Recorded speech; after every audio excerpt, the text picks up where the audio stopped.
Il est coutumier dans les univers individualistes, dont la France, de segmenter l'acte de négociation en 4 phases que j'ai déjà évoquées, les 4 C pour contact, connaître, convaincre et conclure.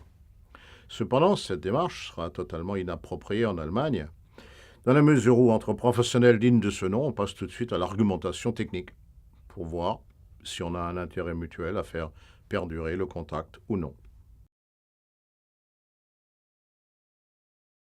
Attention, Français et Allemands n'auront donc pas la même perception de la phase initiale de contact.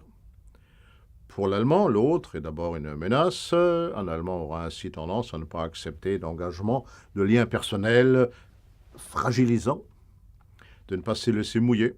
Il sera donc essentiellement distancié et le contact sera avant tout fonctionnel. Il faut donc être très direct, sachlich, dit-il, c'est-à-dire factuel. La première phase de contact sera en fait très brève, Zeit läuft, le temps est compté et en général, il s'agit de saluer et de se lancer. Au plan général, un premier rendez-vous porte sur 1 heure au maximum. En France, au niveau de la deuxième phase, la phase connaître, qui est du questionnement, celle-ci sera complètement éludée en Allemagne.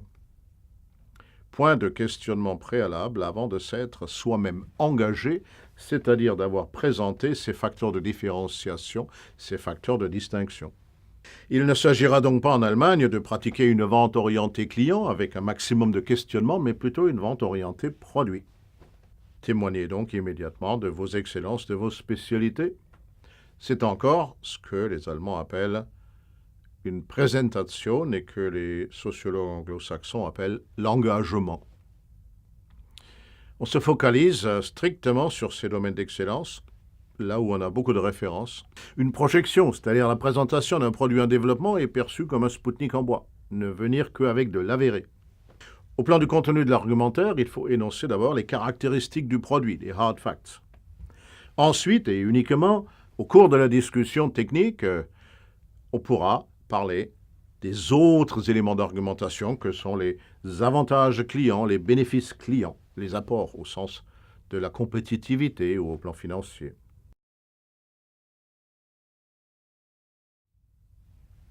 S'étant engagé et ayant passé le filtre de l'échange technique, ayant été accepté par l'autre, maintenant on pourra questionner. Il ne s'agit toutefois pas de venir avec trop de questions ouvertes du type « Quelles sont vos aspirations idéales ?» Préparez plutôt une checklist formelle avec des questions fermées, centrées sur la technique.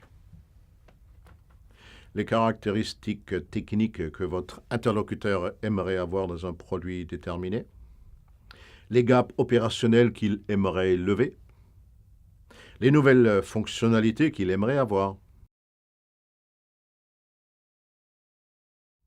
Puis, fixer une prochaine échéance, une offre, un test, une nouvelle visite.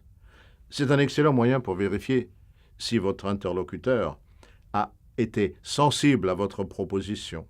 Si c'est le cas, un échéancier sera accepté. Dans le cas contraire, on pourra s'interroger.